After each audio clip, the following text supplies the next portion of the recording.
Ilalagay na pala natin mga master yung tornilyo na pagsasabitan ng charge controller na Powmister ng aming kapitbahay. Ito po ay 30 ampere mga ka-DIY. Pansamantala lang po ito mga ka-DIY kanilang setup. Mag-upgrade po sila ng battery nila. So ayan po ang kanyang spec. Ayan kung nakikita nyo mga ka-DIY. Rated voltage 12 volts 24 volts.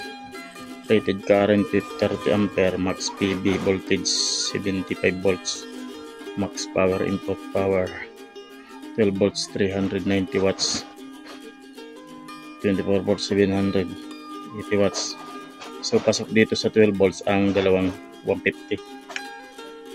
Sa ganitong setup mga ka-DIY ay pang ilaw at TV na maliit lang po ito para sa tatlong ilaw na 12 volts at saka maliit na TV 12 inches kasi po ito ay 30 ampere lang at ang solar panel po nito ay 150 watts at saka yung 100 watts na kanilang battery na lead acid. So pansamantala lang po yun yung kanilang battery.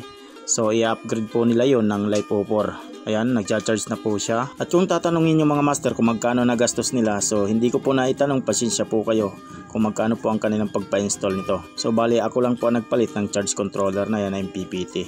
At ito naman po yung kanilang battery tweeter. Sabi ko sa may-ari na palitan na ng LiFeO4 kasi po mukhang hindi na po nagcha-charge ng maayos.